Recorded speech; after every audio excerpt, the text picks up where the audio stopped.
বন্দে অহং শ্রীগুরু শ্রীযুতপদকমলং শ্রীগুরুন বৈষ্ণবাংশ্চ শ্রীরূপং সাগরজাতং সহগণ রঘুনাথান্বিতং তং সজীবং সাদ্বৈতং সাবধূতং পরিজনসহিতং কৃষ্ণচৈতন্যদেবং শ্রীরাধাকৃষ্ণপাদান সহগণললিতা শ্রীবিশাখান্বিতাংশ্চ মহানমাত্মকং পরম ডাহাপরাপুরন্দরং শ্রীঅঙ্গনধামেশ্বরং বন্দে অহং বন্ধুসুন্দরং আজানুলম্বিতভুজৌ কনকাবদাতৌ সংকীর্তনৈকপিতরৌ কমলায়তাক্ষৌ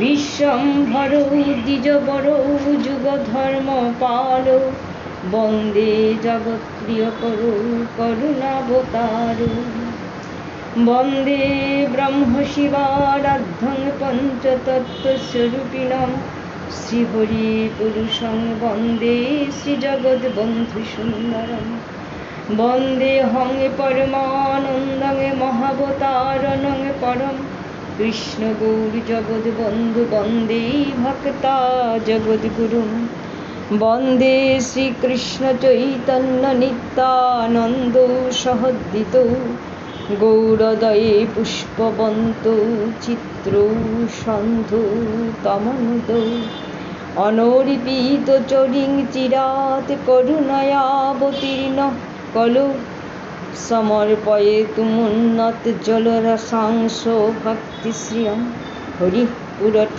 সুন্দরদ্যুতি কদম্ব সন্দীপিত সদা হৃদয় কন্দরে স্ফুরতু বশচিনন্দন বর্হাপিরাভিরামং মৃগমদতিলকং কুণ্ডলাক্রান্ত কুঞ্জাক্ষং কম্ভুকণ্ঠং স্মিতশুভগমুখং স্বাদরিণেস্তু বেণু সমং শান্তং ত্রিভঙ্গং রবিকর বসনং ভূষিতং বৈজয়ন্তা মুখং করতি বাচালং পঙ্গুং লঙ্ঘয়তি গিরিম যৎকৃপাতমহং বন্দে পরমানন্দ মাধবং বাঞ্ছাকল্পতরুর্ভশ্চ কৃপা সিন্ধুভ্যয় এব বচ পতিতানাং পাবনেভ্যো বৈষ্ণবেভ্যো নমো নমঃ ভক্তিশাস্ত্র ভাগবত সার কর অবিরত অনাসক্তি শুদ্ধা ভক্তিভাব সুনির্মলরে জয় রূপ সনাতন ভট্ট রঘুনাথ শ্রীজীব গোপাল ভট্ট দাস রঘুনাথ এই ছয় গুসাই করি চরণ বন্দন যাহা হইতে বিঘ্ন নাশ অভীষ্ট পূরণ ওম নমো ভগবতে বাসুদেবায় বাংময়ী মূর্তি স্বরূপায় শ্রীমদ্ ভাগবত গ্রন্থ মহাপুরুষায় নমঃ তব কথামৃতম তপ্ত জীবনম কবিবিড়িতং কল্মষাপহম শ্রবণমঙ্গলং শ্রীমদাততং ভুবি পিনন্তি তে ভুরিদা জনাঃ। তোমার কথামৃত তাপদগ্ধ জনগণের জীবন স্বরূপ মুনিগণ কর্তৃক কীর্তিত পাপসমূহের বিনাশক শ্রবণ মাত্রই মঙ্গলপ্রদ ও সকল সম্পদের আকর ইহা দিনে বিস্তৃত রূপে কীর্তন করেন জগতে তিনি সর্বশ্রেষ্ঠ দাতা। হরে কৃষ্ণ কৃষ্ণ কৃষ্ণ হরে হরে হরে রাম রাম রাম হরে হরে। জয় জগৎবন্ধু, জয় শ্রী গুরুদেব। আমরা গত দিনে শ্রবণ করেছিলাম গীতার প্রথম অধ্যায় অর্জুন বিষাদ যোগ। আজ আমরা স্মরণ করব ধারাবাহিকভাবে দ্বিতীয় অধ্যায় সাংখ্যযোগ। সঞ্জয় উবাচ। এই অধ্যায়ে রয়েছে 72টি মন্ত্র। প্রথম মন্ত্রটি উচ্চারণ করেছেন সঞ্জয়, সঞ্জয় উবাচ তং তথা কৃপয়াবিষ্টম অশ্রুপূর্ণাকুলেক্ষণম বিষিদন্তমিদং বাক্যমুবাচ মধুসূদন।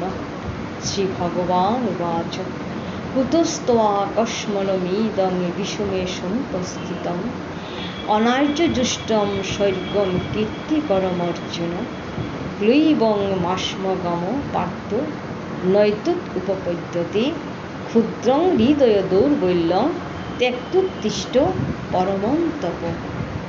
এই যে প্রথম মন্ত্র, এই প্রথম মন্ত্রে রয়েছে একটা অভিনব সন্দেশ। সন্দেশটি কি? না, সন্দেশটি হলো উবাচ মধুসূদন, স্বয়ং মধুসূদন কথা বললেন, আর অন্য কেহ নন। মধু শব্দের একটি অর্থ ইন্দ্রিয় তৃপ্তি। তাহা যিনি নাশ করেন তিনি মধুসূদন। যার সন্ধান পেলে ইন্দ্রিয়ভোগ্য বস্তুর প্রতি আর লালসা থাকে না, সেই অতীন্দ্রিয় অধক্ষজ বস্তুই মধুসূদন। প্রথম শ্লোকটির পরেই আমরা পড়ি শ্রী ভগবান উবাচ। এই মধুসূদন শ্রী ভগবানই। শ্রী ভগবান কথা বলছেন। সকলের সকল কথা যখন বলা শেষ হয়ে গিয়েছে, তখন শ্রী ভগবান কথা বলছেন। মানুষের সকল চিন্তা, সকল ভাবনা, সকল সাধনার সীমা যত দূর, ততদূর সে পৌঁছে গেছে, তবু কিন্তু তার চরম জ্ঞান লাভ হয় নাই। এবার তাহাই শোনা যাবে। তাই তো বক্তা শ্রী ভগবান স্বয়ং। এই সর্বপ্রথম শ্রী ভগবানের আসন হতে ভগবত উক্তি। আচার্য শঙ্কর তো শ্রী ভগবান উবাচ হতে ভগবদ্ গীতার ভাষ্য আরম্ভ করেছেন। আচার্যপাদ যেন মানব সমাজকে ডেকে বলছেন, শুনবে এসো, নতুন কথা শুনবে এসো। শ্রী ভগবান কথা বলছেন, তিনি স্বয়ং এসে নিজ তত্ত্ব নিজের শ্রীমুখে ব্যক্ত করছেন। শোনুন, শোনবার মতো কথা বটে। ভগবান কথা বলিতেছেন।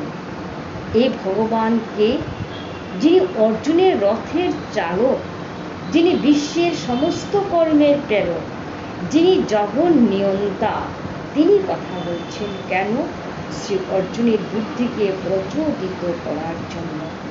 শ্রী ভগবান বাচ কথাটি কানে আসতেই আমরা চেয়ে দেখলাম অশ্ব চালনারূপ কর্মের লাগাম ছেড়ে জীবনরথে সারথি এবার ভক্তের বুদ্ধির লাগাম হাতে লয়েছেন। বুদ্ধির প্রেরক হওয়ার সঙ্গে সঙ্গে তিনি ব্রহ্মগায়ত্রী মন্ত্রের মূর্ত বিগ্রহ রূপে স্থিত হয়েছেন। বেদ শ্রুতি প্রস্থান, গীতা স্মৃতি প্রস্থান। আজ শ্রুতি প্রস্থান প্রতিপাদিত নির্গুণ সত্য স্মৃতিপ্রস্থানের ভূমিকায় সগুণ সবস্তুক সত্তারূপে প্রকট হয়েছে। শ্রুতি গাভী, গাভীতে দুগ্ধবতী, গীতাতে দুগ্ধবতী হয়েছে। অর্জুন গোবৎস, ভগবান দুগ্ধা। বুদ্ধি প্রচোদন রূপ মধ্য দিয়েই গীতা দুগ্ধের গ্রহণ হইতেছে। দ্বিতীয় অধ্যায় প্রথমাংশে শ্রী ভগবান উবাচ কথাটি দুবার আছে। দ্বিতীয় শ্লোকের পূর্বে এবং দশম শ্লোকের পরে। এই দুটি উবাচ এর মধ্যে পার্থক্য এই, প্রথমত শ্রী ভগবান মুখ খুলেই আরম্ভ করলেন অর্জুনকে ভৎসনা করতে। এই ভৎসনা আচার্যচিত। অর্জুনের চিত্তের অবস্থা আপাত দৃষ্টিতে বৈরাগ্যের মতো হলেও ইহা তো বৈরাগ্য নয়ই। ভগবানের বিশ্লেষণে ইহা কসমল, ক্লৈব্য, দীনতাপূর্ণ মোহমাত্র। এই অনার্যচিত, অস্বর্গ ও অযশস্কর, এই তিনটি বিশেষণের মধ্য দিয়ে ভৎসনার তীব্রতা প্রকাশ পেয়েছে। বিশেষণগুলির ব্যঞ্জনা এই, অর্জুন তো আর্য বীর, তার সমস্ত কর্মগুলি হওয়া উচিত আর্যচিত, স্বর্গীয়, সত্য গুণপেত, যশস্কর, সর্বজনে প্রশংসার্হ। সকলই কিন্তু বিপরীত হয়েছে। এইরূপ অবস্থা অর্জুনের মতো বীরের পক্ষে নিতান্তই অশুভন। এই অবস্থার মধ্যে কোনো মহত্ব নেই, বীরত্ব নেই, ইহা ক্ষুদ্রত্বের পরিচায়ক, অতি ঘৃণ্য দৌর্বল্যের দ্যুতক।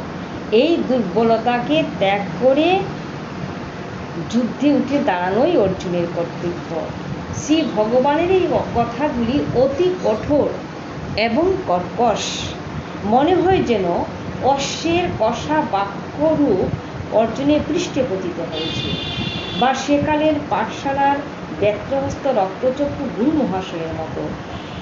এরূপ তিরস্কৃত হয়ে অর্জুন থতমত খেয়ে গেলেন। হ্যাঁ, এরূপ মর্মঘাতী গালিবর্ষণে থতমত খাওয়ারই কথা। বাক্যের কষাঘাতে অর্জুনের চেতনা খানিকটা ফিরে এসেছে। তিনি তখন বুঝি বুঝি করছেন যে তার কাজটা খুব সুবন হয় নাই। তাই নিজের ভুলটাকে কিছুটা সামলে অর্জুন একটি জিজ্ঞাসামূলক উত্তর দিলেন। কথং ভীষ্মমহং সংখ্যে দ্রোণঞ্চ মধুসূদন ইষুভি প্রতিযুৎসামি পূজার্হা বরিসূদন। অর্থাৎ পূজ্যবাদ পূজার্হ পিতামহ ভীষ্ম আর অর্চনীয় গুরুদেব দ্রোণাচার্য, এই দুজনের প্রতি কি করে বাণ নিক্ষেপ করব? গুরুহন্তা অপেক্ষা ভিক্ষা করে জীবন ধারণ শ্রেয় নয় কি?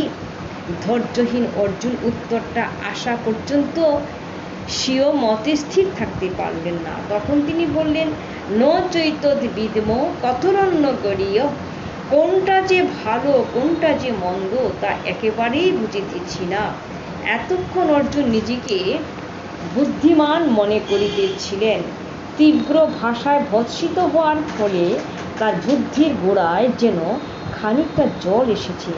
সবই যে তিনি ভালো বুঝেন না, এটা এবার যেন বুঝতে পেরেছেন।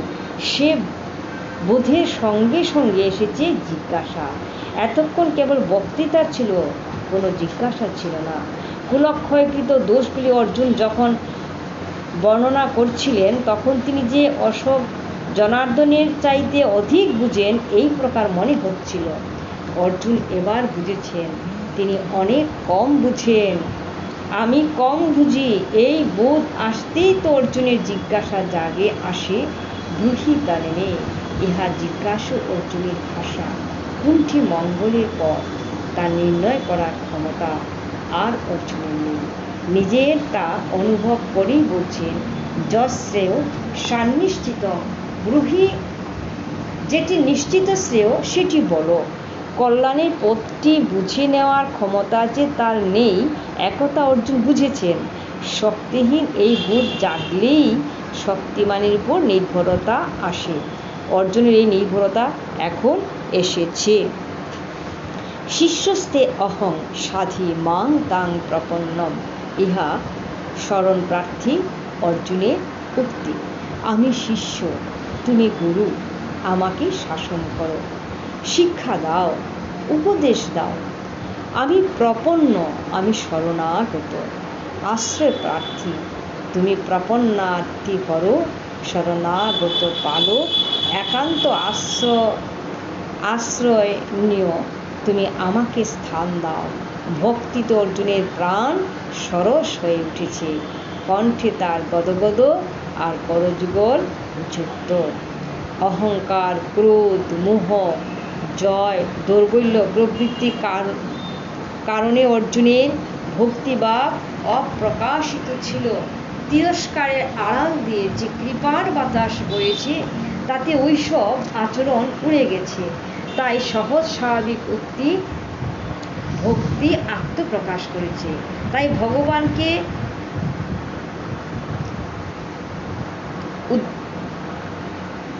করতে বাধ্য করেছে, উদার করতে বাধ্য করেছে। মহামতি সঞ্জয় অবস্থাটি টের পেয়েই বলছেন, গুড়াকেশ তুষ্ণিং বহ।